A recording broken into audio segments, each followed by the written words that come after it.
আসো আসো, এখন এসে পাহাড় দেওয়া রাখবে, মাহফিল বন্ধ করার সাহস কারো থাকবে না। জোরে কোন ঠিক কিনা? হ্যাঁ, একটু মনোযোগ দেন। হোসেন রাদিয়াল্লাহু বললেন, রে ইয়াজিদের চামচারা, তোমরা যদি আল্লাহর বান্দা হতে তাহলে আমার বাবাকে শুধু বিশ্ব আলেম বলতা না, আমার বাবা হলো বিশ্ববীর। আপনারা বলতে হযরত আলী কি শুধু বিশ্ব আলেম? তিনি কি বিশ্ববীর? বাংলাদেশের যারাই বড় আলেম হবে তাদেরকে শুধু আলেম হয়ে থাকলে হবে না, বাতিলের বিরুদ্ধে হকের পক্ষে বীর হওয়া লাগবে। জোরে কান কথা ঠিক কিনা? যে বীর হয়েছে মামুনুল হক, যে বীর হয়েছে আমির হামজা, এদেরকে অন্যায় ভাবে ফাঁসি সরকার জেলের মধ্যে বন্দি করে রাখছিল। জোরে কান কথা ঠিক কিনা? তাহলে আলেম হয়ে কিতাব মোতালা করবা, তুমি যতই শেরপুরের প্রিন্সিপাল হও, আল্লাহ তোমাকে ছাড়বে না যতক্ষণ বাতিলের বিরুদ্ধে বীরত্ব না দেখাবা। জোরে কান কথা ঠিক কিনা? 3 নম্বর কি? আমার মা শুধু খাতুনে জান্নাত না। তোমরা বললা যে আমার মা খাতুনে জান্নাত। আমার মা শুধু খাতুনে জান্নাত না, আমার মা হলো ফাতেমা তো জোহরা। এখানে আপনারা বলেন তো ইয়াজিদের চামচারা কিভাবে মাইনাস করছিল যে তোমার নানা হলো বিশ্ব নবী? কি মাইনাস করছে? নেতা মাইনাস করছে।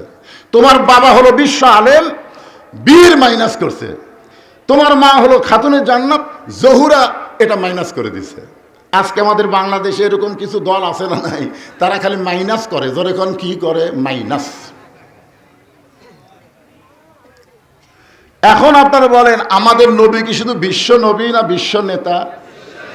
যেই নেতা জান্নাতের মধ্যে ঢুকেও আমাদের কথা বলেনি, আমাদের কথা বলেনি। লাইলাতুল মিরাজে নবী যখন জান্নাতে ঢুকলেন, ফেরেশতা জিবরাইল বললেন, ইয়া রাসূলুল্লাহ, আপনি যদি আর দুনিয়াতে না যান, আল্লাহ আপনাকে জান্নাত থেকে বের করে দিবে না। নবী বললেন, জিবরাইল তুমি কি মনে করছো আমি জান্নাতে থাকার জন্য ঢুকছি? আল্লাহ যদি আমাকে বলতো জান্নাতে গিয়ে থাকেন, আমি ঢুকতামই না। কারণ আমি নবী আমার জন্যে না, আমি নবী হলাম আমার উম্মতের জন্য। যতক্ষণ পর্যন্ত আল্লাহ আমার উম্মতদেরকে জান্নাত না দিবে, ততক্ষণ পর্যন্ত আমি নবী থাকার জন্য জান্নাতে ঢুকবই না। এখন আপনারা একটু জোরে সোরে বলেন, যেই বিশ্ব নেতা জান্নাতের মধ্যে গিয়ে আমাদের কথা বলে নাই, আমরা সেই নেতার পিছনে থাকবো যাই নেতা বিপদে পড়ে যায়? কুন্ডার পাশে থাকবেন? পলানার পিছনে? যা ভুল করছেন করছেন। আর কোন পলানো কোন নেতার পিছনে আমরা থাকবো না। আমার নেতা, তোমার নেতা বিশ্ব নবী। সবাই বলা লাগবে, আমার নেতা, তোমার নেতা বিশ্ব নবীর চরিত্র। এর আগে আপনাদের শিখাইছি, মনে নাই? বিশ্ব নবীর চরিত্র ফুলের চাইতেও পবিত্র। আল্লাহ কোরআনে বলেছেন, ওয়াইন্নাকা লাআলা খুলুকিন আযীম। 99টা আল্লাহর নামের মধ্যে আজিম একটা নাম আছে। মহান চরিত্রের অধিকারী হলেন আমাদের বিশ্ব নবী। জোরে করেন সুবহানাল্লাহ। এত সুন্দর নেতা যখন কলেমার দাওয়াত দেওয়া শুরু করলেন, তখন নবী নিজে নিজে চিন্তা করতেছেন, আমি যে নবী হলাম এইটা কার কাছে বলবো? আমি যে নবী এইটা কে বিশ্বাস করবে? এরকম চিন্তা যখন করতেছে, তখনই নবীর বিবির সামনে এসে বলতেছে, ইয়া রাসূলুল্লাহ, আমি আপনাকে সর্বপ্রথম নবী হিসাবে স্বীকার করলাম। নবী মাথাতে হাত দেখায়, আল্লাহ রে, স্বামীরে নবী বলা বউ। 42 বছরের ওয়াজ করতেছি, এখন পর্যন্ত আমার বউ আমাকে হুজুরি কয় না। একদিন 500 টাকা দিয়ে কইলাম, একবার হুজুর কও, আবার 500 টাকা দিলে আরেকবার হুজুর কবা। বহু টাকা লিয়া খেলে হাসে। মানে হাসো কেন? হুজুর করতে শরম লাগে। আমি কথা শরম কেন লাগে? বলে জনগণ আপনাকে চিনে না তাই হুজুর কয়, কিন্তু আমি তো চিনি, আপনি কি? যত জায়গায় কলেমার দাওয়াত দেন, কোরআনের ওয়াজ করেন, নিজের বইয়ের কাছে হুজুর হওয়া খুবই কঠিন। জোরে করেন কথা ঠিক কিনা? আর সর্বপ্রথম বিশ্ব নেতা নিজের বিবির কাছে নবী হয়ে গেলেন। আল্লাহ কোরআনে বললেন, লাকাদ কানা লাকুম ফি রাসূলিল্লাহি উসওয়াতুন হাসানা। নিঃসন্দেহে নিঃসংকোচে একজনকেই নেতা হিসেবে মেনে নেওয়া যাবে, তিনি হলেন আমাদের নবী। জোরে কোন ঠিক কিনা? এই জন্য আল্লাহ বলেছেন, আতিউল্লাহ ওয়া আতিউর রাসূল। দেখেন, আতিউল্লাহ ও আতিউর রসুল, এরপরে আল্লাহ বললেন উলিল আমরি মিনকুম। এখানে তো আল্লাহ বলতে পারতেন ও আতিউ উলিল আমরি মিনকুম, কিন্তু ও আতিউ কেন বললেন না? এটা না বলার পেছনে কারণ হচ্ছে আমার দবির ভাই বুঝবার পারছে। আপনারা বলেন তো, মসজিদে কোনো ইমাম সাহেব যখন নামাজ পড়ায়, মনে করেন আসরের নামাজ 4 রাকাত, কয় রাকাত? 2 বৈঠক দেওয়া লাগে। কয় বৈঠক? 2 রাকাতের পরে একটা, 4 রাকাতের পরে একটা। কিন্তু ইমাম টাইটেল পাস, দাওরা পাস, 2 রাকাতে বসেছে, আবার 3 রাকাতেও বসেছে। এখন আপনারা কি মনে করবেন, হুজুর টাইটেল পাস, দাওরা পাস, এতদিন 4 রাকাত পড়াছে, আজকে 3 রাকাত বসিছে, আমরা কিছুই কম না। কোন লোক যদি কিছু না কর, নামাজ হবে? কেন হবে না? কারণ নবীর তরিকা হলো 2 বার বসা লাগবে 4 রাকাতের ভিতরে। ওই 2ও তো বসিছে, 3ও তো বসিছে, তার মানে নবীর তরিকা কি করছে? মাইনাস করে দিছে। এখন আপনাদের দায়িত্ব কি? আল্লাহু আকবার, আল্লাহু আকবার বলে নেতাকে খাড়া করা। কিন্তু নেতা যদি মনে করে 42 সাল পর্যন্ত আমি উঠবো না, সারা নেতারা এ কাউয়া কুটি গেল রে, আইয়া 2-3 জন ধরে টেজর তুলে দেওয়া লাগে, আর মাইক পায়া বলে খেলা হবে। কিরে পাগলা, খেলবার গেলে মাজাত বল থাকা লাগবে, ধরে কর কথা ঠিক কই পলাবো না রে, পলাবি না। ফখরুলের বাড়িতে নাকি যাবি? বর্তমান ফখরুল সাহেব যেরকম কথা বলতেছে, মনে হয় ওবায়দুল কাদেরের সাথে মিল দিছে। কারণ বিএনপির ফখরুল ইসলাম মাঝে মধ্যে খুব বেয়াসাইজা কথা বলতেছে, ধরে কোন কথা ঠিক কিনা? ইসকনকে নাকি নিষিদ্ধ করা যাবে না, ইসকনকে নিষিদ্ধ করা যাবে না। তারপরে প্রথম আলো ডেইলি স্টারের পক্ষে কথা বলতেছে। আমি বিএনপিদের বলবো, শহীদ জিয়ার আদর্শকে ভুলবেন না, শহীদ জিয়ার আদর্শকে গ্রহণ করে দল করেন, আপনাদের মাঝেও ইসলামের পুরোপুরি ভাব চলে আসবে। ধরে কোন কথা ঠিক কিনা? হ্যাঁ, এ ফখরুল কে রে? আগে কোন দল করছে? এক খোঁজা দরকার। কি বুঝতেছেন? পলাবি না, পলাইনি। এখন লোকমা দিছে, ইমাম সাহেব মনে করতেছে আমি একটা নেতা মানুষ, টাইটেল পাস, দাওরা পাস, আমি উঠবো না। এখন আপনারা বলেন তো, মুসল্লিরা কার পক্ষে যাবে? নেতার পক্ষে না যে লোকমা দিছে তার পক্ষে? কথা কয় না। তার মানে কি বুঝলেন? নেতা, তোমার পিছনে আমরা ততক্ষণ আনুগত্য করব যতক্ষণ তুমি আল্লাহর হুকুম, নবীর তরিকা মোতাবেক নামাজ পড়াবা। তুমি নবীর তরিকা বাদ দিয়ে ইচ্ছা মতো উঠবস করবা, তোমাকে আমরা মানব না। অউলিল আমরি মিনকুম দিয়ে আল্লাহ বুঝাইলেন, আমিরদেরকে ততক্ষণ পর্যন্ত মানা যাবে, আমিরেরা যতক্ষণ নবীর তরিকা মোতাবেক চলবে। ধরে কোন কথা ঠিক কিনা? খুব খেয়াল করে শুনবেন। তো এখন আমরা সবাই আল্লাহর কোরআন অনুযায়ী বাংলাদেশ যদি চলাবার চাই, আমাদের করণীয় কি? এইটাকে সামনে নিয়ে আমি যে আয়াতে কারিমা তেলাওয়াত করেছি আপনাদের সামনে আলোচনা করব। আয়াতটা আর একবার তেলাওয়াত করি। ইয়া আইয়ুহাল্লাযীনা আমানুস্তাঈনু বিস-সাবরি ওয়াস-সালাহ ইন্নাল্লাহা মা'আস-সাবিরিন। আপনারা বলেন তো, কোরআন দিয়ে যখন বাংলাদেশ চালু হবে, যিনি বাংলাদেশের প্রধানমন্ত্রী হবেন, তার 1 নম্বর দায়িত্ব কি? নামাজ পড়া না কায়েম করা? আল্লাহ কোরআনে বলতেছেন 4টা কাজ করা লাগবে, 4টার মধ্যে ওর 1 নম্বর আছে। আল্লাযীনা ইম্মাক্কান্নাহুম ফিল আরদ। মুসলমানের মধ্যে কাউকে যখন ক্ষমতার চেয়ারে দেওয়া হবে, তার 1 নম্বর দায়িত্ব হলো আকামুস সালাত, নামাজ কায়েম করা। আচ্ছা, সরকার যদি নামাজ কায়েম করে, তাহলে আমাদের ছেলেদের চরিত্র কেমন হবে? কয় ভোট দিবি? আপনারা বলেন তো, যারা একলাই 10টা ভোট দিছে, খুঁজলে দেখবেন ওই শালারা জুম্মার নামাজও পড়ে না। ধরে কোন কথা ঠিক না? কারণ আল্লাহ কোরআনে বলতেছেন, ইন্নাস সালাতা তানহা আনিল ফাহশাই ওয়াল মুনকার। একমাত্র নামাজই পারে মানুষকে যাবতীয় খারাপি থেকে, অশ্লীলতা থেকে বাঁচায় দিতে। ধরে কোন সুবহানাল্লাহ। তাহলে সরকারের দায়িত্ব কি? নামাজ কায়েম করা। আমাদের ছেলেগুলো যদি নামাজ ধরে, ওর কাছে যতই 4G 5G মোবাইল থাক, ওই অকাম করবি না। করবার গেলেই মনে হবে কেউ না দেখলেও তো আমাকে আল্লাহ দেখতেছে রে। সুবহানাল্লাহ। কন্যাকে সেই নামাজকে নিয়ে আজকের আলোচনা হবে। আমার মা বোনেরা যারা পর্দার অন্তরে বসে আছেন, আপনারাও মনোযোগ দিয়ে শুনবেন। 1 নম্বর হলো নামাজ। আল্লাহ বলতেছেন, যদি তোমরা কিছু পাওয়ার চাও তাহলে ধৈর্য আর নামাজের ভিতর দিয়া চাও। নামাজ শুধু পড়লে হবে না, সেই নামাজের মধ্যে ধৈর্যের শিক্ষা নেওয়া লাগবে। একটু মনোযোগ দিয়ে শুনবেন। নবী যখন মক্কায় ছিলেন তখন নামাজ পাইছেন, কিন্তু নামাজ কায়েম করতে পারেন নাই। নবী কিন্তু নবুয়তের 10ম বৎসরে মেরাজ হয়েছে, ওই মেরাজের মধ্যেই নবী 5 ওয়াক্ত নামাজ পাইছেন। এই নামাজ পাওয়ার পর 3 বছর তিনি মক্কায় ছিলেন, কিন্তু নামাজ কায়েম করতে পারেন নাই। নামাজ কায়েম করার জন্য আল্লাহ তাআলা নবীকে হিজরত করে মদিনায় পাঠিয়ে দিলেন। মদিনায় যাওয়ার পরে নবী যখন মদিনাকে রাষ্ট্র ঘোষণা করলেন, নবী যখন প্রেসিডেন্ট হয়ে গেলেন, ওই সময় নামাজ কায়েম করলেন। সুবহানাল্লাহ বলেন না কেন? কারণ মক্কাত নামাজ পাশে নবী আসলো ইমাম, আর আবু জেহেল হচ্ছে নেতা।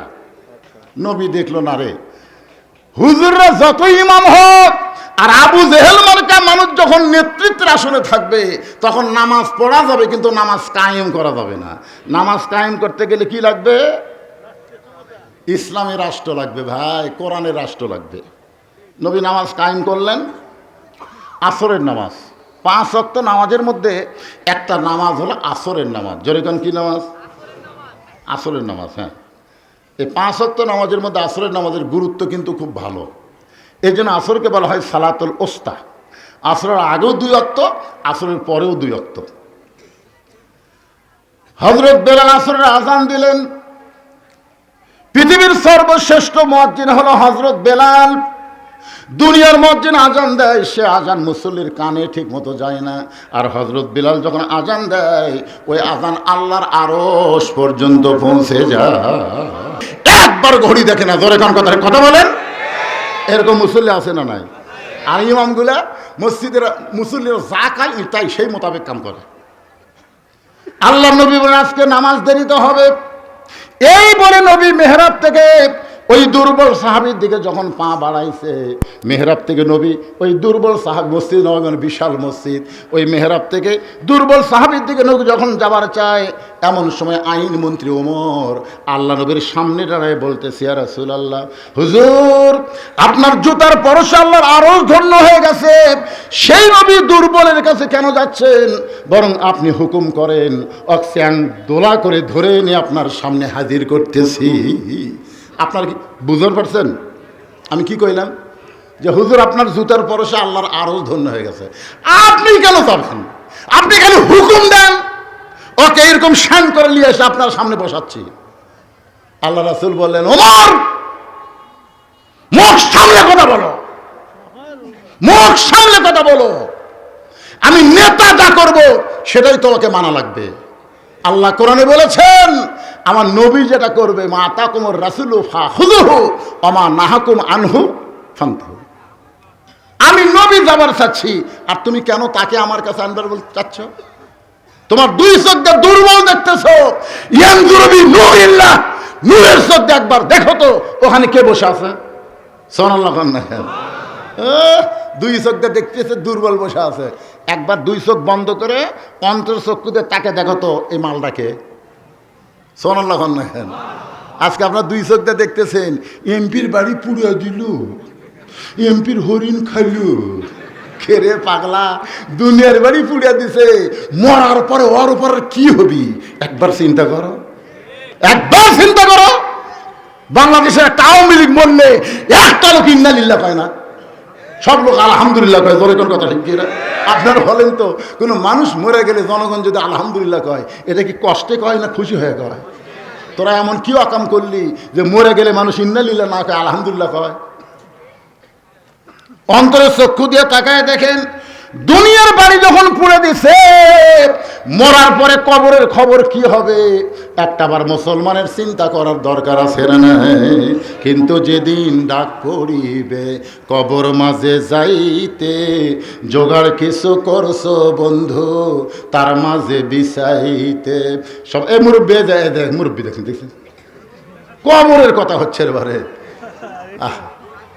ডানে কবর বামে কবর, সবাই বলেন ডানে কবর বামে কবর, নিচে কবর আছে যে, উপর দিকে চাইয়া দেখো বাঁশের ছাউনি দিছে কে। রাসূল বলে ওমর দুই চোখ না দেখে চোখ বন্ধ করে দেখো। চোখ বন্ধ করে কি দেখবেন? চোখ বন্ধ করলে তো আমরা দেখতে পারবাই না।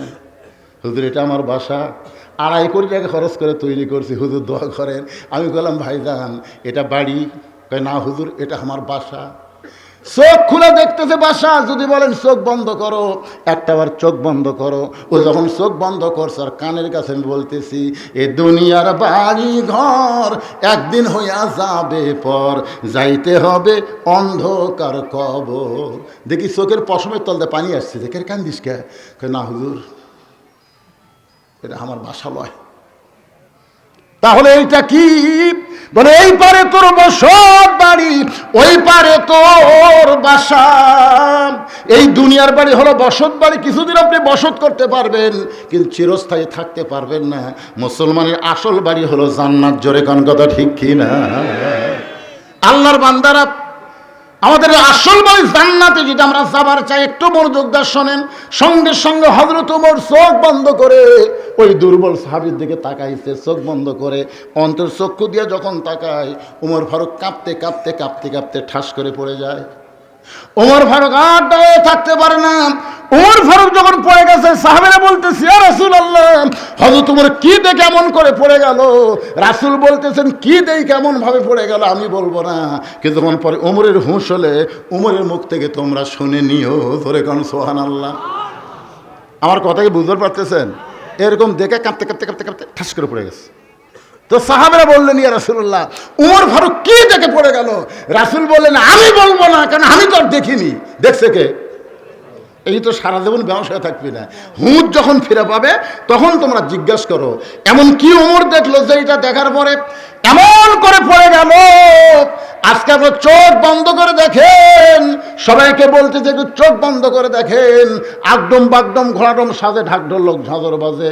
এই মিথ্যা শিক্ষার জন্য সরকার হাজার হাজার কোটি টাকা বাজেট করে, আর এই কোরআনের হাফেজি মাদ্রাসার জন্য সরকারের বাজেটে একটা টাকাও নেই। কারণ কি? চোখ বন্ধ করে দেখেন। দেখেন তো কেবারে দেখেন না কেরে? এই ছেলেরা চোখ বন্ধ কর, দেখা যায় না? আপনি মনে হয় পড়েন, ওই ভাই পড়ছে। আমরা ছোটবেলা পড়ছি একে চন্দ্র, দুয়ে পক্ষ, তিনে মিত্র। একে কি? চন্দ্র। পক্ষ কয়টা? আলো পক্ষ, অন্ধকার পক্ষ। আর তিনে হলো নিত্র। নিত্র মানে চোখ। তাহলে আপনার দুই চোখ বন্ধ করে দিলি দেখতে পাচ্ছেন না, তার মানে কি? হায়রে কপাল মন্দ চোখ থাকিতে অন্ধ। গান শোনেন আপনারা? হায়রে কপাল মন্দ চোখ থাকিতে অন্ধ। আমি একটা গান গাবো, কি মন খারাপ করতেছেন? ওটা বসা না করে একটু মনোযোগ দিয়ে শোনেন। কানার ভাগ্যে ধন মিলে না, কানার ভাগ্যে ধন মিলে না, সামনে পড়ে আছে সোনা, সামনে পড়ে আছে সোনা, কানা দেখতে পায় না, মাটি মনে করে ফাইলা দেয়, হাতে তুলে নেয় না, কানার ভাগ্যে ধন মিলে না। সামনে পড়ে আছে কি? সোনা। সামনে পড়ে কি? এই যে দুবলাগাড়ি হাফেজি মাদ্রাসা, এটা কি? আরো জোরে বলে এটা কি? আর প্রাইমারি কি? মাটি রে মাটি। সামনে পড়ে আছে সোনা, কানা হাতে তুলে নেয় না, মাটি মনে করে ফাইলা দেয়, কানার ভাগ্যে ধন মিলে না। তা আপনারা আজকে এখানকার আপনাদের ছেলেগুলোকে সব প্রাইমারি দিলেন, এ হাফেজি মাদ্রাসা দিলেন না। আপনারা কি চোখ আছে না কানা? এই মাদ্রাসা কিয়ামত পর্যন্ত যদি আপনারা চালু রাখতে চান, সরকারি কোনো অনুদান, কোনো চাকরির বেতন দিবে না, আপনাদেরকে দান করে এই মাদ্রাসা চালান লাগবে। আমি শুধু তাদের কাছে বলবো যাদের বাপ মা কবরে গেছে। এখানে বাপ মা মারা গেছে এমন কয়জন আল্লাহর বান্দা আছে? একটু হাত তোলেন। যারকে বাপ মা মারা গেছে তারা হাত তুলবেন। হাত হাত নামান তো। যারকে বাপ মা মরেনি তারা হাত তোলেন তো। তো বোঝা যাচ্ছে সমান সমান বাড়ে। আচ্ছা হাত নামান। এরকে বাপ মাও মরেনি। আপনারা যাদের বাপ মা মারা গেছে, শোনেন, বাপ মার কবরকে জান্নাত বানানোর জন্যে বিশ্বাস করেন পৃথিবীর সর্বশ্রেষ্ঠ দান নবীর মাদ্রাসায় একটা কোরআন। এই যে কোরআন শরীফ আপনারা দেখতেছেন, একটা করে কোরআন এই দুবলাগাড়ি মাদ্রাসার দান করা লাগবে বাপ মার কবরকে জান্নাত বানানোর জন্য। যার পকেটে টাকা আছে আমি তার কাছে দাবি করতেছি, বাজারে যায় কোনো কোরআন শরীফ আনে এখানে দেওয়ার দরকার নাই। কোরআন শরীফ বাবদ মাত্র 500 টাকা দেবেন। আপনি একটা কোরআন শরীফ বাবদ 500 টাকা দান করবেন, আল্লাহ আপনার বাপ মার কবরকে জান্নাত বানিয়ে দিবে। আর আপনারা যারা বসে আছেন 500 টাকা দিবার পারবেন না, বাপ মা যাদের জীবিত আছে, আপনাকে রুমাল যাবে, ব্যাগ যাবে, যিনি যা পারবেন 10 টাকা 20 টাকা 50 টাকা আল্লাহর রাস্তায় আপনার দান করবেন। অন্যদিকে সাইড নামায়েরা বাপ মার কথা মনে করেন, অন্তরের চক্ষু দিয়ে একবার তাকায় দেখেন, বাবা কান্দে, মা কান্দে, কবরতে শুয়া দেখলি না রে দরদের বেটা একবারও আসিয়া। রফিকুল মিস্ত্রি 4টা কোরআন শরীফ বাবদ 2000 টাকা দান করেছে। আল্লাহ আল্লাহ দানকে কবুল করেন, বাপ মার কবরকে জান্নাতের টুকরা বানায় দেন। বাপ মা মারা গেছে, বাপ মার রোহে মাফরাত যাবার কইছে কে? নবী। নবী যাওয়ার কইছে কে? আর আল্লাহ কি কয়? ওমা মিন দাব্বাতিন ফিল আরদি ইল্লা আলাল্লাহি রিজকুহা। পৃথিবীতে এমন কোনো বিচরণশীল প্রাণী নাই যার রিজিকের ব্যবস্থা আল্লাহ করেনি। আপনারা বলেন তো, 90% মুসলমানের দেশে আগডম বাগডম ঘোড়াডম সাজে ঢাক ঢোলক ঝাঁঝর বাদে এই মিথ্যা শিক্ষা যারা দেয় তাদেরকে সরকার মাস গেলে 50,000 টাকা বেতন দেয়। আর জালিকাল কিতাবুল আরাইবা বিহুদাল্লিল মুত্তাকিন, এই মাদ্রাসায় যারা শিক্ষা দেয় এদেরকে সরকার 1 টাকাও দেয় না। আপনারা বলেন তো, যেই সরকার প্রাইমারির দাম বুঝলো, হাফেজি মাদ্রাসার দাম বুঝলো না, এই সরকার মরে গেলে কোনো আলেম তার জানাজা করা যাবে না। জোরে করে কথা বলা লাগবে ভাই, না কি বুঝতেছেন? আগডুম বাগডুম দিয়ে জানাজা হবে, তাহলে আল্লাহ আকবার ঠিক থাকবি, ভিতরে একটাও দোয়া চলবি না। জোরে কোন কথা ঠিক কিনা? আমি আগে খোঁজ নেই, জানাজা তো আমাকে বহু লোক করবার কয়, আগে যাই আমি শুনি, কে ভাই এই বেঁচে থাকতে কোন দল করছে? তখন বলছে যেহেতু ওই দল। তখন আমি বুঝি তো এই বেঁচে থেকে শয়তানের দল করছে, এক আল্লাহর দলের জানাজা করা যাবে না তো। কারণ দোয়া কি জোরে পড়া লাগে না মনে মনে? আগে আল্লাহ আকবার কয়া যা আছে ভাই, ওই খালি জ্যাথা হলে ওই বললে চলবি না, আমাকে জাহান্নামের দোয়া করতে জোরে করার কথা ঠিক কিনা? কি মনে করতেছেন 90% মুসলমানের দেশে প্রাইমারি সরকারি বেতন পায়, আর হাফিজ মাদ্রাসার জন্য সাদা তুলে চলান লাগে কি? আগামীতে আমরা কোরআনের বাংলাদেশ দেখব, সব প্রাইমারিকে একদম বাগদমকে কবর দিয়া জালিকাল কিতাবুল আরাইবা বিহুদাল্লিল মুত্তাকিন কোরআনের শিক্ষা সর্বোত্তম দেওয়া হবে। জোরে কোন কথা ঠিক কিনা? আপনার ছোট বাচ্চাকে একদম বাগডম না দিয়ে কোরআনে শিক্ষা দেন, দেখবেন ছেলের পরিবর্তন। ছেলে বাপক সালাম দিচ্ছে, আসসালামু আলাইকুম, ইয়াকফিরুল্লাহ আলাইকুম। বাপ কয় খেয়ে বাদান হুজুর শিক্ষা দিচ্ছে, বাড়ির যে বাপক সালাম দিয়ে মুসাফা করবা। আর প্রাইমারিরা সালাম শিক্ষা দিচ্ছে, খারাপ হয় কি গায়ে। কিছুক্ষণ পর লক্ষ্য করে দেখে কোলের মধ্যে একটা পাঞ্জাবি, সেই পাঞ্জাবি আবার আলগা করছে, কয়েক জায়গায় পাঞ্জাবি ছিঁড়ে গেছে। ওসমান গনি নিজের হাতে পাঞ্জাবিতে তালি দিবে, এই পাঞ্জাবি সেলাই করবে, এই কারণে সুয়ের মধ্যে সুতা ঢোকাবার চাই। কিন্তু চোখের পাওয়া নিজের হাতে সর্বপ্রথম যিনি কোরআন শরীফ লেখছে তার নাম কি? ওসমান গনি।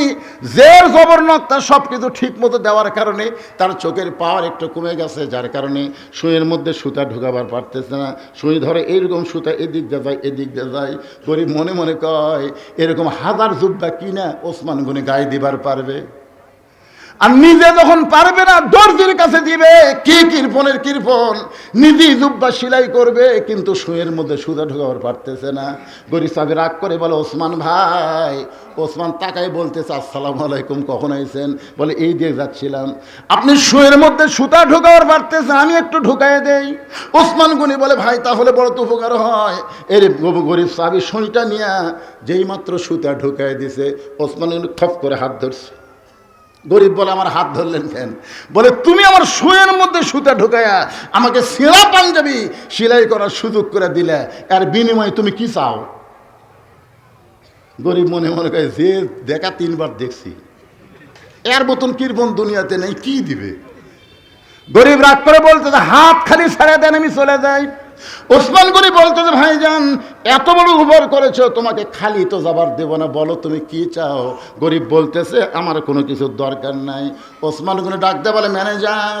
ম্যানেজার বলে হুজুর আমারে ডাকলেন কেন? বলে ডাকার কারণ হলো এই ব্যক্তি আমার সিনা পাঞ্জাবি সেলাই করতে গিয়া আমার শুয়ের মধ্যে সুতা ঢুকায় দিছে, এর বিনিময়ে 100 উট একে দিয়া দাও। গরিব বলে হুজুর কি কইলেন? এই সামান্য শুয়ের মধ্যে শুতে ঢুকাই দিলাম, তার কারণে 100 উট দিবেন। ওসমান গরিবের ম্যানেজার এই গরিব ভাইকে 200 উট দিয়া দাও। গরিব বলে হুজুর কি বলেন? সামান্য শুয়ের মধ্যে সুতা ঢুকাইলাম, 200 উট দিবেন। ওসমান বলে ম্যানেজার ফার্মে কত উট আছে? বলে 2000-এরও বেশি। বলে সব উট আমার ভাইকে দিয়া দাও। গরিব চিল্লায় বলে হুজুর আর বাড়াবেন না, আর বাড়াবেন না, সামান্য শুয়ের মধ্যে সুতা ঢুকাইলে আপনি আমার 2000-এর বেশি উঠ দিবেন কেন? তাহলে পরপর 3 বার আমি কি দেখলাম? ওসমান বলে ভাই কি দেখছো? বলে প্রথম দেখছি ঘরে আলো বেশি, বলে আলো আপনি সলতায় টাইনা টাইনা ঘুমাইলেন। তারপরে দেখলাম আপনি বালিশ ফাইটা তুলা পড়ে গেছে, ওই তুলা খুঁড়ে খুঁড়ে বালিশের খোলের মধ্যে ঢুকালেন। তারপরে দেখলাম সিনা পাঞ্জাবি সেলাই করবেন, কিন্তু শুয়ের মধ্যে সুতা ঢুকাবার পারতেছেন না। ওসমান কান্দের বলে ভাই তুমি 3 বার যেইটা দেখেছো তার নাম হলো দুনিয়া, তুমি 3 বার যেইটা দেখেছো তার নাম কি? আর তোমার যে 2000 উট দিলাম এইটা হলো আখেরাত। কারণ দুনিয়ার আলোর ওসমানের দরকার নাই, দুনিয়ার ভালো বালিশের দরকার ওসমানের নাই, এই দুনিয়ার ভালো জুব্বার দরকার ওসমানের নাই। ওসমান হলো আখেরাতের কাঙ্গাল। তোমাকে 2000 উট দিয়া ওসমান আখেরাতে পাবার আশা। ধরে বলেন না সুবহানাল্লাহ। এখন বলেন অর্থমন্ত্রী হিসাবে হযরত ওসমান কেমন ছিলেন? জোরে বলেন। নবী ডাক দেন ওসমান তোমার ভাই আজকে 3 দিন হলে না খেয়ে আছে, এত সম্পদ আল্লাহ তোমাকে দান করেছে, সেখান থেকে তোমার ভাইকে তুমি কিছু দিয়া দাও। ওসমান বলে হুজুর আমার কোনো আপত্তি নাই, এমন দেওয়া দিব আর যেন কোনোদিন না খেয়ে থাকা না লাগে। ধরে কর না সুবহানাল্লাহ। নবী খুশি হয়ে বলেন এই আজকের দিনে বসে থাকে নামাজ পড়ো, আজকে বসে থাকায় নামাজ পড়ো। নামাজ শেষ হলে ওসমানের বাড়ি যাবে, এমন দেওয়া দিবে আর না খেয়ে থাকা লাগবে না। সঙ্গে সঙ্গে গরিব সাহাবী ছোট বাচ্চার মতন কাঁদতেছে। আল্লাহ রাসূল বলে নামাজ শেষ করে ওসমানের বাড়ি যাওয়ার কথা শুনে কান্দ খেন। বলি ইয়া রাসূলুল্লাহ আস্তাইনু বিস-সাবরি ওয়াস-সালাহ ইন্নাল্লাহা মা'আস-সাবিরিন। নামাজ পড়তে পড়তে আমার ঈমান এমন পর্যায়ে গেছে ইয়্যাকা না'বুদু ওয়া ইয়্যাকা নাস্তাইন, যদি সাহায্য লাগে একমাত্র কার কাছে যাব? দরকার হলে না খাইয়ে মরে যাব, কিন্তু যতক্ষণ আমার ঈমান বলবে আল্লাহ দিবার পারবে ততক্ষণ আমি আল্লাহ ছাড়া ওসমানের কাছে যাব না। কথাটা খেয়াল করছেন? যতক্ষণ আমার ঈমান বলবে যে আল্লাহ হামাক দিবে। আপনাকে ঈমান কি কয়? ভারত যদি আমাদের পারমাণবিক বোমা মারে, যে কিছুদিন হলে ভারতের কয়েকটা পাতি নেতা চিল্লাচিল্লি করতেছে। আজকে আমার ফেসবুকে দেখলাম ওরা নাকি বর্ডারের দিকে গাড়ি নিয়ে আসতেছে, অস্ত্র নিয়ে। দেখেন আজকে আপনারা তো মুরব্বী মানুষ, ছেলে ফেলে যারা তারা মাঝে মাঝে ফেসবুকে দেখে। আজকে দেখলাম যারা শত শত গাড়ি বাংলাদেশের বর্ডারের কাছে আসতেছে, ওই হাসিনাকে রক্ষা করার জন্য গোটা বাংলাদেশ নাকি এরা শেষ করে দিবি। জয় শ্রীরাম করছে আর সামনের দিকে আসতেছে। আমি কইলাম মালওয়ানের জাত, তোরকে পাওয়ার যে কি আমি নিজের চোখে দেখছি। আমি কাজীপুর পৌর শহরের গাড়ি থুয়া নদীর ওই পারে আমার মাজনা বাড়ি মাহফিল। আমাকে বললো হুজুর গাড়ি তো আপনার ওখানে যাবে না, নৌকা যাওয়া লাগবে। এমন একটা বড় নৌকা 100 যাত্রী নৌকার ভিতরে, নৌকা যখন নদীর মাঝখানে, এমন সময় আসমানে কালো ম্যাঘ করে একটা বাতাস শুরু হলো। যেই বাতাস শুরু হলো ওই নৌকার মধ্যে 2টা হিন্দু ছিল। ধরে কারণ কি ছিল? ওই 2টা হিন্দু আমার কাছে আসলো। আজকে হুজুর আসমানে কালো ম্যাঘ করে যে বাতাস শুরু হচ্ছে কিছু করেন। আমি বললাম কি করবো ভাই?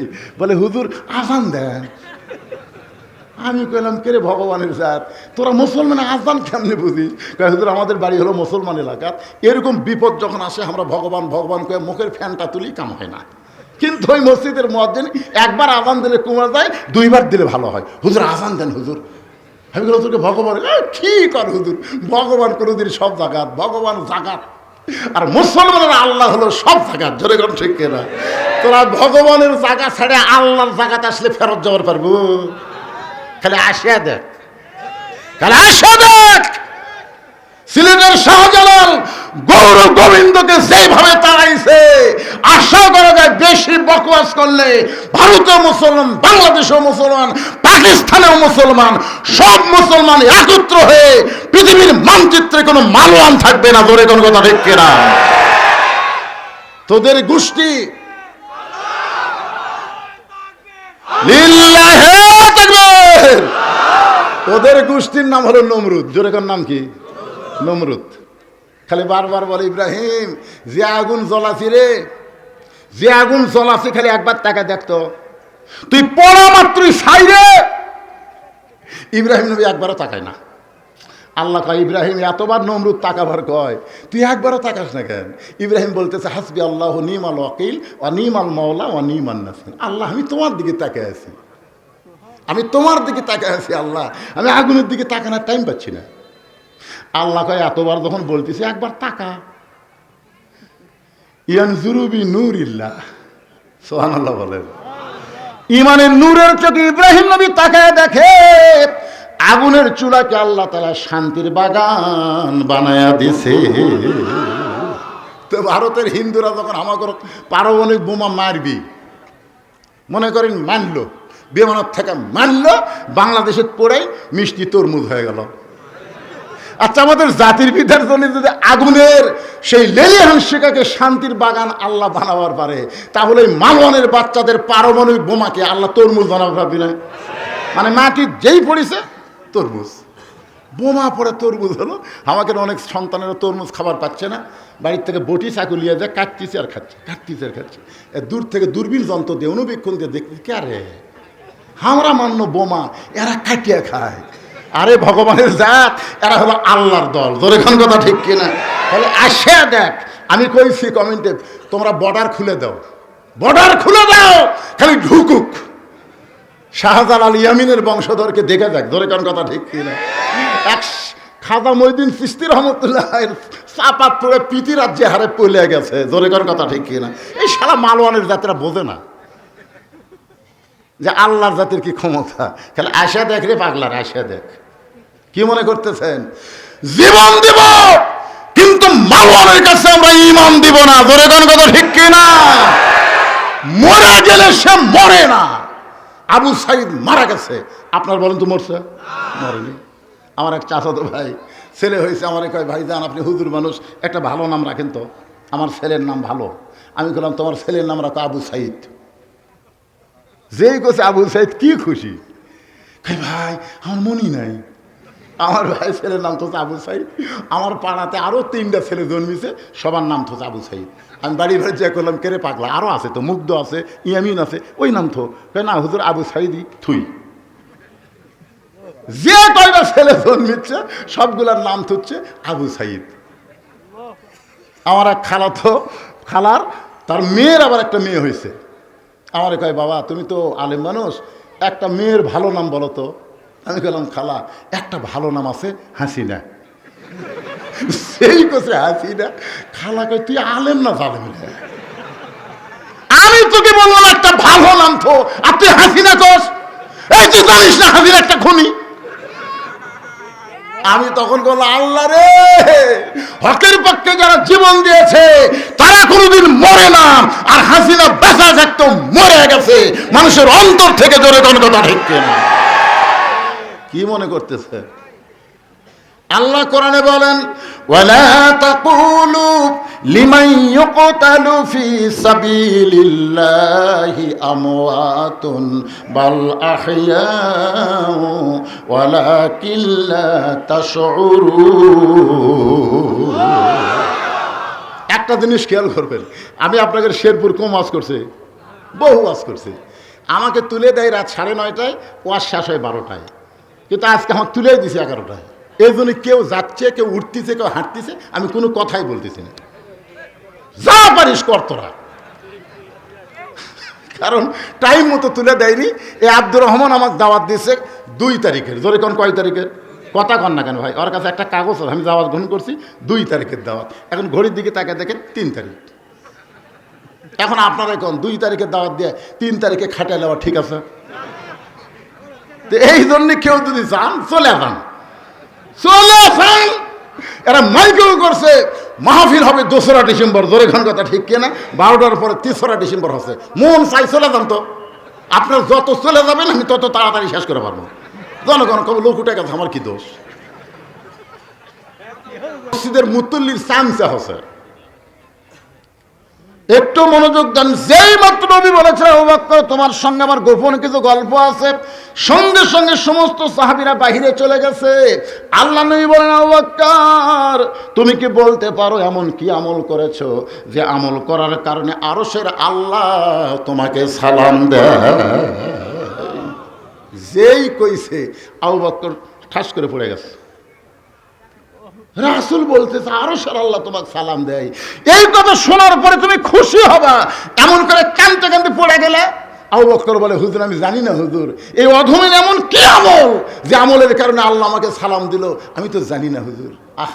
আজকে আমাদেরকে এমপি সালাম দেয়, এই প্রধানমন্ত্রী হাসিনা মাঝে মধ্যে সালাম দেয় না? একদিন একটা নম্বর থেকে আমাকে সালাম দিল, আমি প্রধানমন্ত্রী আপনাকে সালাম দিচ্ছি। আমি কেউ ওয়ালাইকুম আসসালাম, আমারটা শোনে না, খালি কইয়াই যায়। আয় কি খুশি রে, প্রধানমন্ত্রী আমাকে সালাম দিয়েছে, আল্লাহ সালাম দিয়েছে। এইটা শোনার পর আবু বকর যখন পড়ে যায়, এমন সময় নবী আবু বকরের কপালে চুমা দিয়ে বলে আবু বকর আমার কাছে গোপন করো না বাজান, এমন কি আমল করো যে আমল করার কারণে আরশের আল্লাহ তোমাকে সালাম দেয়? আবু বকর বলে রাসূলুল্লাহ আপনি যখন জানতে চান তাহলে শোনেন। সবাই যখন ঘুমায় যায় তাহাজ্জুদের নামাজের সময় আমি চেতন পাই, আমি তাহাজ্জুদের নামাজ আদায় করে ফজরের নামাজের একটু সময় বাকি থাকে, ওই সময়ের ভিতরে আমি আল্লাহর মুরাকাবায় যখন নিজকে ডুবাই দিলাম, এমন সময় কে যেন বলতেছে আজকে হাসরের ময়দানে সবাই জাহান্নামে যাবে, সবাই জান্নাতে যাবে, শুধু একজন ব্যক্তি যাবে জাহান্নামে। আজকে হাসরের ময়দানে সবাই জান্নাতে যাবে, শুধু একজন ব্যক্তি যাবে জাহান্নামে। আবু বকর বলে আমার এত ভয়, ওই একজন ব্যক্তি যদি আবু বকর হয়। সঙ্গে সঙ্গে নবী আবু বকরকে বুকের মধ্যে নিয়ে বলতেছে ইন্না আকরামাকুম ইনদাল্লাহি আতকাকুম, যার কলিজার মধ্যে আল্লাহর যত বেশি ভয় তার জন্য আরশের আল্লাহর সালাম হয়। এখন বলেন ধর্মমন্ত্রী হিসেবে আবু বকর কেমন? নামে ঠিক আছে তো? আইনমন্ত্রী হিসেবে হযরত ওমর কেমন? ভালো। দেখুন কেমন আইন, তার মধ্যে লম্বা জুব্বা করে খুতবা দিচ্ছে, অর্ধ পৃথিবীর খলিফা। আইন কারে কয় একটু দেখেন। মাঝখান থেকে এক সাহাবী দাঁড়িয়ে বলতেছে আমিরুল মুমিনিন আমাকে খাটো পাঞ্জাবি দিয়ে আপনি লম্বা জুব্বা করে খুতবা দেন, যতক্ষণ পর্যন্ত আপনার লম্বা জুব্বার ওয়াজ না করবেন আপনার কোনো ওয়াজ আমরা শুনবো না, কোনো খুতবাই শুনবো না। ওমর ফারুকের চোখ দিয়ে দর দর করে পানি পড়তেছে। এমন সময় আব্দুল্লাহ ইবনে ওমর ওমর ফারুকের সন্তান বাবার পাশে দাঁড়ায় বলে রে নবীর সাহাবীরা আমার বাবার লম্বা জুব্বা দেখে তোমরা বাবার খুতবা শুনবা না? তোমরা কি জানো আমার বাবার জুব্বা লম্বা হওয়ার কারণ কি? তোমরা লক্ষ্য করে দেখো, খাটো পাঞ্জাবি হলেও তোমরা নতুন কাপড় পরে আইছো, কিন্তু আমার পরে নতুন কোনো কাপড় নাই। ওসমান গনি বলে আব্দুল্লাহ আজকে জুমার দিনে সবাই নতুন কাপড় পরেছে, তুমি কেন নতুন কাপড় পরো নাই? আব্দুল্লাহ বলতেছে ওই আইনের মানুষটাকে জিজ্ঞাসা করো, এই আইনের মানুষটাকে জিজ্ঞাসা করো।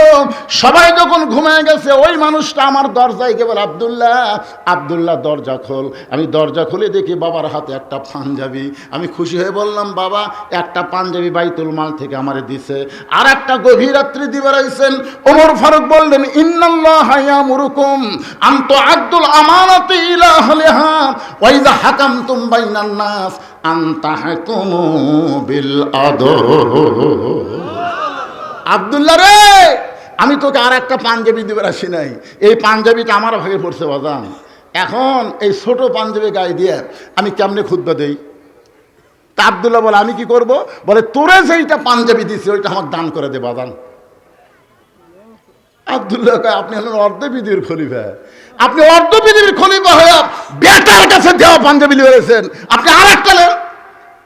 ওমর ফারুক বললেন, ওয়াইযা হাকামতুম বাইনান নাস আন তাহকুমু বিল আদল, মুসলমানের মধ্যে কাউকে যখন হাকিম নির্বাচন করা হয়, সে নিজের ইচ্ছায় কোনো আইন সাপ্লাই দিতে পারে না, আল্লাহর কোরআনের আইন তাকে মেনে চলতে হয়। জোরে কোন কথা ঠিক কি না? তুই পারিস তোরটা দে, না পারিস না দে। সঙ্গে সঙ্গে আব্দুল্লাহ তার কাপড়ের অংশটুকু বাবারে দান করে। বাবা নিজের কাপড় তার কাপড় একত্র করে লম্বা জুব্বা বানায় খুতবা দেয়। এখন বলো বাবার খুতবা শোনা যায় কিনা যায়? সমস্ত সাহাবীরা কান্দে। আল্লাহর কোরআনের আইন মেনে যখন কোনো মানুষ চলবে, কোরআন দিয়ে যখন বাংলাদেশ চলবে, মুসলমান এমন ভালো নেতা দেখতে পাবে। অর্থমন্ত্রীর নাম কি মনে ভুলে গেছে? আল্লাহ রাসূল বলে, ওসমান, আল্লাহ তোমাকে এত সম্পদ দান করেছে, তোমার এই ভাই আজকে 3 দিন হলে না খেয়ে আছে, 3টা দিন হলে না খেয়ে আছে। কয়টা দিন? 3টা দিন হলে না খেয়ে আছে। আল্লাহ তোমাকে এত সম্পদ দান করেছে, সেখান থেকে তোমার ভাইকে কিছু দিবার পারবা না? ওসমান গনি চোখের পানি বের করে বলে, রাসূলুল্লাহ, আমার ভাইটা আজকে 3 দিন হলে না খেয়ে আছে, এটা যদি আমি আগে জানতাম তাহলে নিজে না খাইয়া আমার ভাইয়ের বাড়িতে খাবার পৌঁছায়া দিতাম। আপনার বলেন তো, ওসমান গনি কি কথা ঠিক কইছে না মিথ্যা কইছে? তার জীবনী পড়ে দেখেন। আমি যখন প্রথম 11 সালে হজ করতে গেলাম, জান্নাতুল বাকিতে ঢুকতে গিয়ে যার কবরটা সবার সামনে পড়ে, সেই কবরটাই হলো ওসমান গনির কবর। জোরে খান সুবহানাল্লাহ। এখানে অনেক হাজী সাহেব আছেন, প্রায় হাজী, শুনে দেখবেন। একেবারে জান্নাতুল বাকির মধ্যে ঢোকার সাথে সাথে যে কবরটা সামনে পড়বে, ওসমান গনির কবর। কোনো গম্বুজ নাই ভাই, কোনো গম্বুজ নাই, খালি পাথর দিয়ে একটু চিহ্ন করে রাখছে। ভিতরে একটা পাথর, সেই পাথরের গায়ে খোদাই করে লেখা আছে ওসমান গনি। আল্লাহ কোরআনে বলেছেন, আল্লাহু গানিয়ুন ওয়া আনতুমুল ফুকারা, আমি আল্লাহ হলাম ধনী, পৃথিবীর সবাই হলো ফকির। রাসূল বলেছেন, ইল্লা ওসমান ও গানিয়ুন। সাহাবীরা বলে, ইয়া রাসূলুল্লাহ, আল্লাহ ওসমানকে গানি ডিগ্রি কেন দিল? আল্লাহ রাসূল বলতেছেন, তাহলে শোনো। একদিন মসজিদ নববীর মধ্যে আমি বসে আছি, এমন সময় ক্ষুধার্ত লোক এসে আমারে বলে, ইয়া রাসূলুল্লাহ, যদি পারেন তো আল্লাহর হস্তে আমাকে একটু সহযোগিতা করেন। সঙ্গে সঙ্গে নবী জুব্বা তুললেন। গরিব সাহাবী তাকে দেখে ক্ষুধার জ্বালায় নবী পেটে পাথর বাঁধে বসে আছেন। সাহাবী যখন যাবার চাই, রাসূল বললেন, কোথায় যাবে? বলে, হুজুর, আমার চাইতেও আপনি বেশি গরিব। আমি 3 দিন হলে না খাইয়া পেটে পাথর বান্ধি নাই, কিন্তু আপনি পেটে পাথর বান্ধে যখন বসে আছেন, আপনি আমারে কি দিবেন? রাসূল বলে, আমি দিবার পারলাম না, বরং তোমাকে এমন একজন ব্যক্তির কাছে পাঠাবো যে গেলে তোমাকে অনেক কিছু দিয়ে দিবে। যাও, ওসমানের কাছে যাও। নবীর কথা মতো গরিব সাহাবী ওসমান গনির দরবারে গেছে সন্ধ্যার সময় গিয়ে দেখে ওসমান গনির ঘরে একটু আলো বেশি হয়েছে। ওসমান গনি শোলটা টাইনা টাইনা ঘরের আলো কমাইতেছে। গরিব মনে মনে কয়, আমি যতই গরিব হই, আর চাইতে বেশি আলো আমার ঘরে জ্বললেও আমি কোনোদিন আলো কমাই না। এত কৃপণের কৃপণ, সামান্য আলো বেশি, সে আলোটাই না কমায়, এ আমার কিছুই দিবে না। নবীর কাছে গিয়ে বলে, রাসূলুল্লাহ, আপনি দিবার পারবেন না, ঠিক আছে, কিন্তু এমন কৃপণের কাছে আমার কেন পাঠাইছেন? রাসূল বলে, তুমি কি তোমার অভাবের কথা কইছো? বলে, যা দেখলাম, অভাবের কথা বলার সাহস পাই নাই। নবী রাগ করে বলেন, আবার যাও। পরদিন সকালবেলা ওসমান গনির দরবারে গরিব সাহাবী গিয়া দেখে ওসমান গনি যেই বালিশে মাথা দিয়ে ঘুম পাড়ে, ওই বালিশের কোনা ফাইটা সামান্য তুলা ঘরের মধ্যে পড়ছে। ওসমান গনি তুলাটা খুঁটাইয়া বালিশের খোলের মধ্যে ঢুকায়। হঠাৎ নাকের নিঃশ্বাসে একটা তুলার ফুরাঙ্গি উড়ে যাচ্ছে। ওসমান গনি ওইটা 2 লোক দিয়ে খপ করে ধরে আবার বালিশের খোলের মধ্যে ঢুকায়। গরিব কয়, আল্লাহ রে, এর চাইতে বেশি তুলা যদি আমার ঘরে পড়ে, আমি শামটা দিয়ে ঝাঁট দিয়ে ফেলে দিব। এমন কৃপণের কৃপণ, এ আমার কি দান করবে? নবীর কাছে গিয়ে বলে, রাসূলুল্লাহ, হুজুর, আপনি দিবার পারেন না, ওই কৃপণের কাছে আমার কেন পাঠাইলেন? রাসূল বলে, তুমি কি তোমার অভাবের কথা কইছো? বলে, বলার সুযোগ পাইনি। নবী রাগ করে বলেন, আবার যাও। পরদিন সকালবেলায় নবীর কথায় গরিব সাহেব ওসমান গনির দরবারে এসে দেখে ওসমান গনি খালি। আসলে ক্ষমতার মালিককে? তখন আমরা হেকমতের সাথে লিখতাম ওয়াজ এবং দোয়ার মাহফিল। আর ওয়াজ দোয়ার মাহফিল না, এখন সরাসরি হবে তাফসির মাহফিল। জোরে কোন কথা ঠিক কিনা? ওরা আবার তাফসির দেখলে মনে মনে চিন্তা করতো, না জানি কি কয়। তো যাই হোক, আজকের এই মাহফিলে আল্লাহ তাআলা যিনাকে সম্মানিত সভাপতির আসনে কবুল করেছেন, মোহাম্মদ আনোয়ার হোসেন রিপন ঠিকাদার, আজকের এই মাহফিলে সম্মানিত সভাপতিকে অন্তরের অন্তঃস্থল থেকে আমি শুভেচ্ছা জ্ঞাপন করছি। সম্মানিত সহসভাপতি অনেকগুলোর নাম রয়েছে।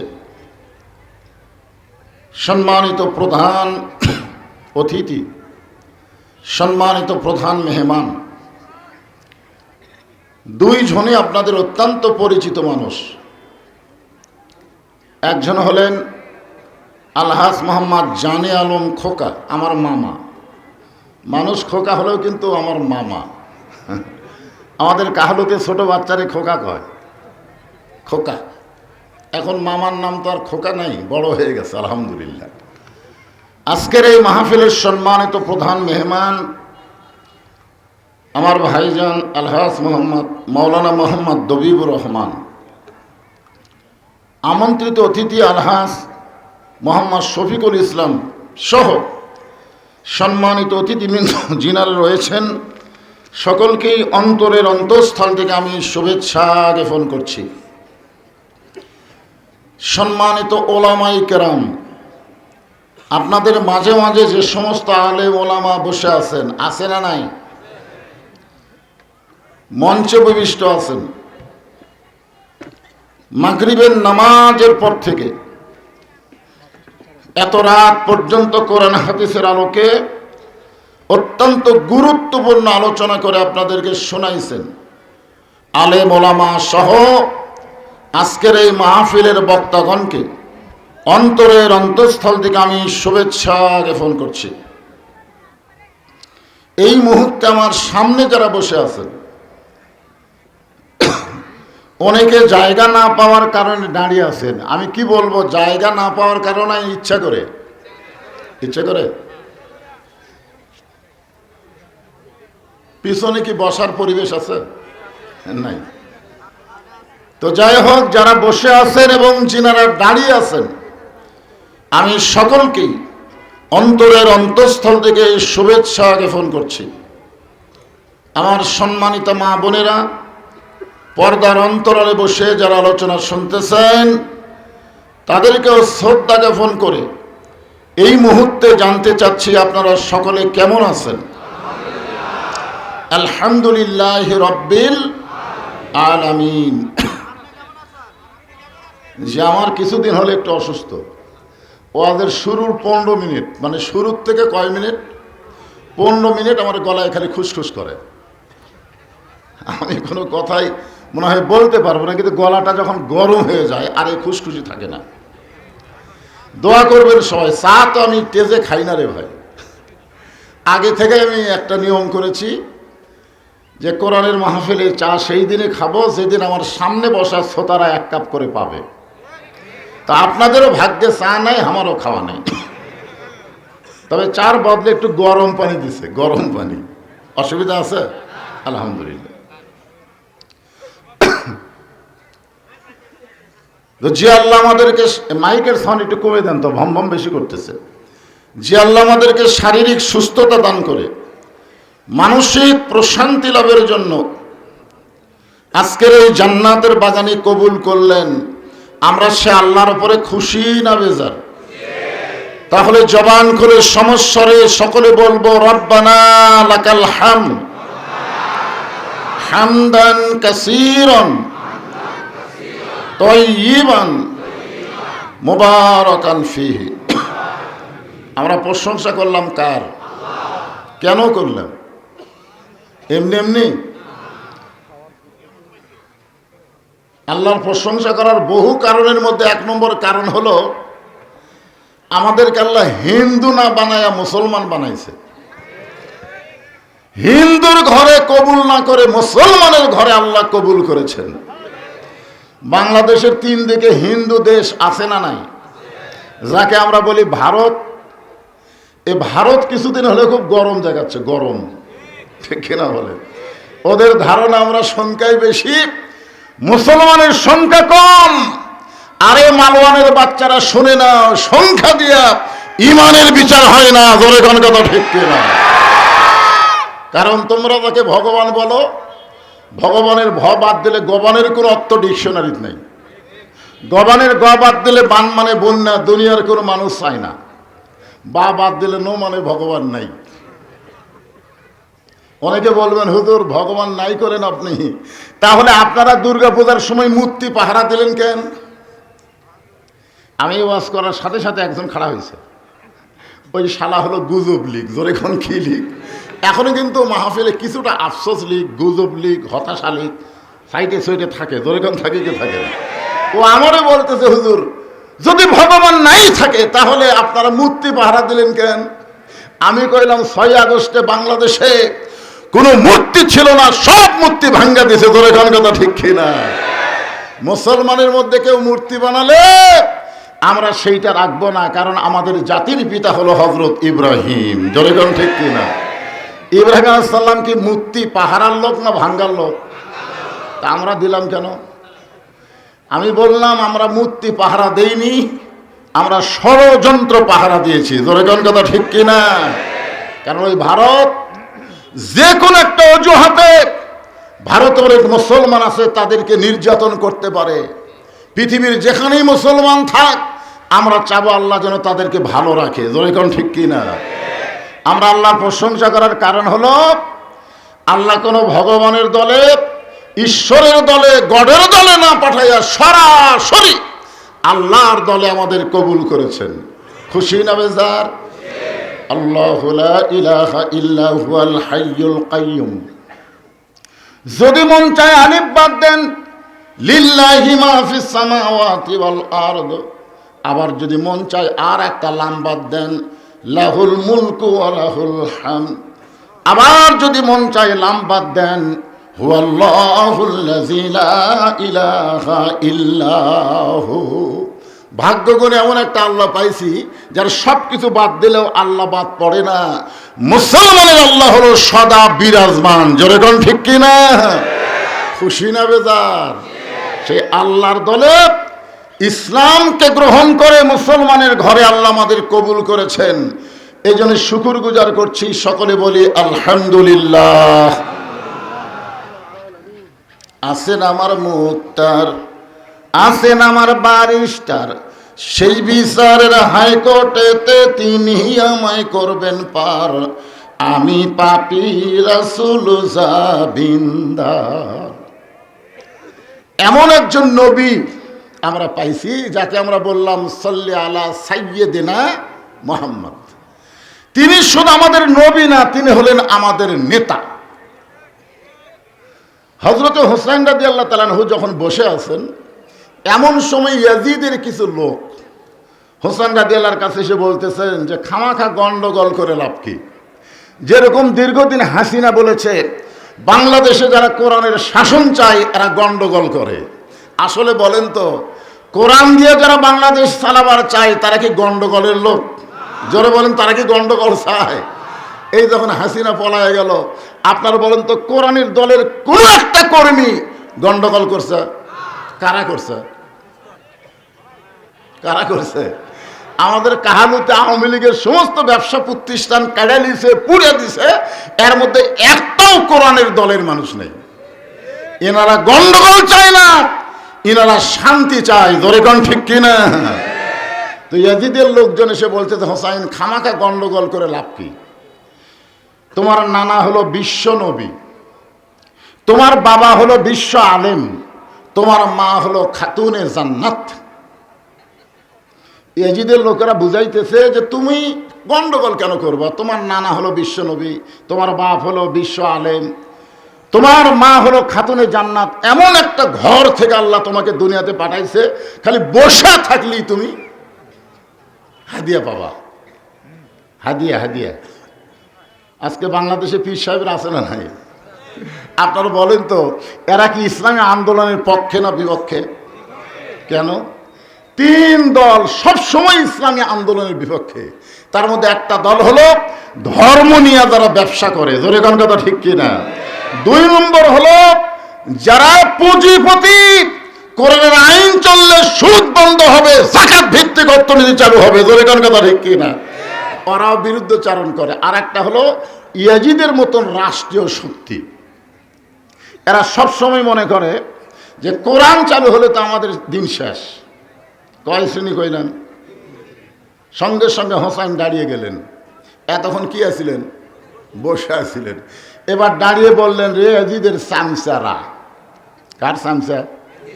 তোমরা যদি আল্লাহর বান্দা হতে তাহলে এইরকম প্রশ্ন করতে না, আমার নানা শুধু বিশ্ব নবী না, আমার নানা হলো বিশ্ব নেতা।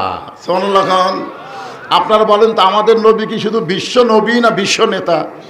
আজকে বাংলাদেশে বিশ্ব নবীকে বিশ্ব নেতা করা না মানে তারা সাধারণ মানুষকে নেতা বানায় তার পিছনে চামচা হয়ে ঘোরে। জোরেকার কথা ঠিক কিনা? আপনাকে এসপি হাবিব আরো বহু চামচা ছিল কি ছিল না? আমাকে মাঝে মধ্যে মোবাইল করে বলতে, হুজুর শেরপুরে যদি ওয়াজ করবার চান আমাকে এমপির বিরুদ্ধে কিছু বলা যাবে না। আমি বললাম, তোদের এমপির বিরুদ্ধে একটা কথাও বলি না, আমি ইয়াজিদের বিরুদ্ধে বলি, ফেরাউনের বিরুদ্ধে বলি, আবু জেহেলের বিরুদ্ধে বলি, তোদের এমপির গাওত লাগে কেন? যখন কথা ঠিক কিনা? আপনারা বলেন তো, আমি 15.5 বছরে ডাইরেক্ট কোনো ওয়াজ করছি? অ্যাঙ্গেলে। আমার ওয়াজ হলো অ্যাঙ্গেলে, কিন্তু 5ই আগস্টের পর অ্যাঙ্গেলের দিন শেষ, এখন ডাইরেক্টের বাংলাদেশ। জোরে কোন কথা ঠিক কিনা? আমার মতন বক্তা আর অ্যাঙ্গেলে কোনো ওয়াজ করবি না, যা মার হবি ডাইরেক্ট। যদি আমার এলাকার এক মুয়াজ্জিন আমার কয়, হুজুর এই ফজরের আজান দিবার গেলে মুসল্লি না আসলেও কুত্তে আসে। জোরে কোন কি আসে? কই যে আজান শুরু করি, এই কুত্তারা যে কুত থাকে দৌড়ে আসে, খালি মসজিদের জানলার কাছে পাও তুলে করে। তো হুজুর এই কুত্তাগুলো আমার আজানের লোকমা দেয় কেন? মানে আমি আজান দিবার ছেলে মাইকও তো ওই কুত্তার শব্দ যায়। আমি আমাকে বললো, হুজুর এমন কোনো দোয়া আছে যে দোয়া দেওয়া কুত্তে আসবে না? আমি বললাম, মুয়াজ্জিন সাহেব কুত্তে আসবে না, একটা দোয়া আছে। বলে, হুজুর সেই দোয়াটা কি? আমি বললাম, আপনার ছেলে মেয়ে আছে? কয় হ্যাঁ। ওরা কি নামাজ পড়ে? তোর কাছে না হুজুর, আমি তো নামাজের আজান দিবার যাই মাস গেলে 5,000 টাকার আশায়, কিন্তু আমার ছেলেরা তো কম্বল ছাড়ে না হুজুর। আমি বললাম, এই জন্যই কুত্তা লোকমা দিছে যে ওই ব্যক্তির চাইতে উত্তম কোনো ব্যক্তি নাই। আল্লাহ কোরআন শরীফের মধ্যে বলেছেন, ওমান আহসানু কওলাম মিম্মান দাআ ইলাল্লাহ ওয়া আমিলা সালিহান ওয়া ক্বালা ইন্নানী মিনাল মুসলিমিন। ওই ব্যক্তির চাইতে উত্তম কোনো ব্যক্তি নাই যে ব্যক্তি মানুষকে আজান দেয়, আল্লাহ রাস্তায় ডাকে, সে শুধু ডাকে না, নিজে নেক আমল করে এবং সে যে মুসলমান আত্মসমর্পণকারী এইটা পরিচয় দেয়। ধরে কেন সুবহানাল্লাহ। আপনি কি জানেন না, কু আনফুসাকুম আহলিকুম নারা, জাহান্নামের আগুন থেকে বাঁচতে গেলে একলা বাঁচলে হবে না, আহলদের নিয়ে বাঁচা লাগবে। এই জন্য কুত্তে বুঝবার পারছে, এই কারণে লোকমা দেয়। আপনারা বলেন তো, হযরত বেলাল কি সেই রকম মুয়াজ্জিন নাকি? এই ধরে কারণ সেই রকম মুয়াজ্জিন, আল্লাহর আরশ পর্যন্ত তার আজানের ধ্বনি আল্লাহ পৌঁছায় দেয়। সেই বেলাল আসরের আজান দিয়েছে, চারিদিক থেকে সাহাবীরা পঙ্গপালের মতো মসজিদ নববীর মধ্যে ঢুকে গেছে। যখন নামাজের সময় হয়েছে, আল্লাহর নবী মেহরাবের মধ্যে ঢুকেছে, হযরত বেলাল নামাজের আকামত শুরু করলেন। ইমাম যখন মেহরাবের মধ্যে ঢুকবে তখন মুয়াজ্জিন আকামত দিবে। কতকামাতি সালা না বলা পর্যন্ত ইমাম কেবলামুখী হবার পারবে না। আমার কথাটা দিয়ে খেয়াল করবেন, ইমাম মানে কি শুধু মসজিদের ইমাম না, ইমাম মানে হচ্ছে নেতা। এখন ইমামকে দেখা লাগবে যে আওয়ামী লীগেরা কি সামনে কাতার করতেছে, বিএনপি কি 2 নম্বরের ডান আছে, জাতীয় পার্টি 3 নম্বর কাতারে, আর যুদ্ধ অপরাধী জামাত হলো 4 নম্বর। ইমাম মানে কি? কথা কান, ইমাম মানে কি?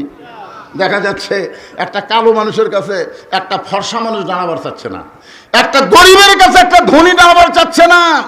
আল্লাহ রাসূল বলেছে, আবু বকর তোমার কাছে বেলালকে দাঁড়ানোর সুযোগ দাও, ওসমান তোমার কাছে আম্মারকে দাঁড় করাও। ধরে কোন সুবহানাল্লাহ। একজন লম্বা, একজন খাটো, একজন ধনী, একজন গরিব, একজন কালো, একজন ফর্সা, সব কাতারবদ্ধ হয়ে দাঁড়াও। যতক্ষণ কাতার সোজা না হয়েছে ততক্ষণ নবী কেবলামুখী হয়নি। হযরত বেলাল যখন আকামত শুরু করলেন, এমন সময় নবী দেখলেন সামনে কাতারে একজন সাহাবী বসে আছেন, আল্লাহ নবীর সঙ্গে সঙ্গে কোরআন থেকে তেলাওয়াত করলেন, কুমু লিল্লাহি কানিতিন। আয়াতের বাংলা অর্থ কি জানেন? আপনারা কোরআন শরীফ তেলাওয়াত শুনলে কিছুই কর না কেন? আল্লাহ আকবার করেন আপনারা? আপনারা কোন দলের মানুষ বারে? বাংলাদেশে দুইটা বড় দলে সহজ আল্লাহ আকবার কয় না, একটা হলো আওয়ামী লীগ, একটা হলো বিএনপি। আপনার কি এই দুই দলের লোক? দেখবেন এদের মিছিল মিটিংয়ের মধ্যে আল্লাহ আকবার আছে, কথা কন না কেন আছে? অথচ মুসলমান হিসেবে জানা দরকার, যখনই জন্ম নিয়েছেন আপনার ডান কান্দে আজান, বাম কান্দে আকামত। যখন আপনি মারা যাবেন আপনার লাশ সামনে নিয়ে ইমাম সাহেব আল্লাহ আকবার বলে নিয়ত বানবে, জোরে কোন ঠিক কিনা? তা আমরা তো আল্লাহ আকবারেরই দল। কোরআন শরীফ শুনলে কেন আল্লাহ আকবার বলবেন? ওয়াইজা তুলিয়াত আলাইহিম আয়াতুহু জাদাতুহুম ঈমানান।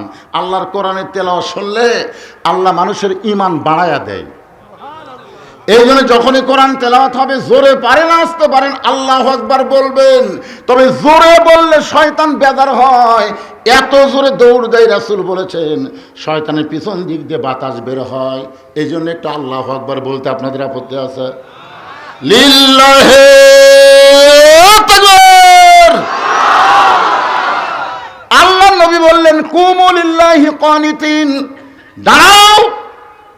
আমাদের সালা বেলাল বলতেছে এরপরও তুমি সামনে কাতারে বসে আছো কেন? দাঁড়াও। কারণ নামাজের ভিতরে বাহিরে যে কয়টা ফরজ তার মধ্যে একটা ফরজ হলো দাঁড়িয়ে নামাজ পড়া। জোরে কোন কি পড়া? কথা কয় না। যারা সিয়ারে নামাজ পড়েন, যারা সিয়ারে নামাজ পড়ে, আমি তাদেরকে বলবো ভাই, সিয়ারে নামাজ পড়ার কথা কোরআন হাদিসের কোনো জায়গাতে নেই। আপনি পারলে বসে পড়েন, যদি দাঁড়াবার না পারেন বসে পড়েন, না যদি পারেন শুয়ে থেকে পড়েন, তাও সিয়ারে বসা যাবে না। কারণ কুমুলিল্লাহি কনিতিন, কনিতিন শব্দের অর্থ হচ্ছে পরিপূর্ণ আনুগত্য। সিয়ারে বসলে আনুগত্য হয়? আপনি কার কাছে আইছেন? নামাজ কার কাছে আইছেন? আল্লাহর কাছে। তো আল্লাহর কাছে সিয়ারত বসা কেমন লাগে? আল্লাহ রাসূল বললেন দাঁড়াও। সাহাবী বললেন এ রাসূলুল্লাহ, হযরত বেলাল যখন আকামত শুরু করেছে এমন সময় আমি দাঁড়াবার চাই, কিন্তু আমার দেহে এত দুর্বল হয়ে গেছে, আজকে 3 দিন হয়ে গেল আমার দেহের মধ্যে কোনো খাবার পড়ে নাই, এই না খাওয়ার কারণে আমি এত দুর্বল হয়ে গেছি ইয়া রাসূলুল্লাহ, আমি দাঁড়াবার চাই কিন্তু দাঁড়াবার পারতেছি না। সঙ্গে সঙ্গে আল্লাহ নবী বললেন ওসমান। নবী যখন মদিনার রাষ্ট্রপতি ছিলেন ওই সময় নবীর কয়েকটা মন্ত্রী ছিল, ধর্মমন্ত্রীর নাম হলো আবু বকর। জোরে কোন ধর্মমন্ত্রীর নাম কি? সবাই একটু হোহা করেন। ধর্মমন্ত্রীর নাম কি? আইনমন্ত্রী হলেন হযরত ওমর, আইনমন্ত্রী হলেন হযরত ওমর, আর শিক্ষামন্ত্রী হলেন হযরত আলী, আর অর্থমন্ত্রী হলেন ওসমান গনি। আমি এখানে কয়টা মন্ত্রীর নাম করলাম? 1 নম্বর হলো ধর্মমন্ত্রী, নাম কি? আবু বকর। আইনমন্ত্রী ওমর। আর বাংলাদেশের আইনমন্ত্রী শালা নৌকা ধরা পড়ছে পারে, যে নৌকা নৌকা সারা জীবন করলো ওই নৌকায় ওকে কাজ হয়ে গেল। ধরে কর কথা ঠিক কিনা? লঙ্গি পর এক 60 দাওয়াত দেওয়া, আর যখন ধরলো, ধরার পর নিয়ে যাচ্ছে তখন চোখ টেরা করে, কি রে কেউ চিনবার পারতেছে না, কারণ দাড়ি কামাছে, মাথাত কলপ দিছে, চিনবি কে? দেখো এটা কে? কয় দরবেশ বাবা। হায় হায় কি সুন্দর সাদা দাড়ি। কয় সব কামাছে, বিপদত পড়লে দাড়ি থাকে। আর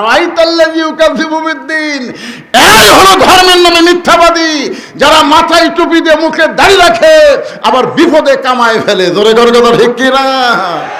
এত বিপদ গেছে, আল্লাহর কোরআনের দলের লোকেরা কি দাড়ি কামাছে? ধরে কেন দাড়ি কামাছে? হ্যাঁ। আইনমন্ত্রী আনিসুল হক আইনের নামে যত অন্যায় করেছে আমাদের বাংলাদেশে, ভালো ভালো মানুষগুলোকে অন্যায়ভাবে জেলের মধ্যে ঢুকাইছে, এমনকি অনেককে জেলের মধ্যে থেকে ফাঁসির মঞ্চে নিয়ে গেছে। জোরে কোনো কথা ঠিক কিনা? এই আইনমন্ত্রী। 1 নম্বর ধর্মমন্ত্রী হও আবু বকর। আপনারা একটু চিন্তা করে দেখেন আল্লাহ নবী ধর্মমন্ত্রী আবু বকরকে কেন বানালেন? কারণ ধর্মমন্ত্রীর সাথে আবু বকরের চরিত্রের মিল আছে। সুবহানাল্লাহ খান। একদিন ফেরেশতা জিবরাইল মসজিদ নববীর মধ্যে এসে বলে ইয়া রাসূলুল্লাহ, আল্লাহ পাক আপনাকে সালাম দিয়েছে।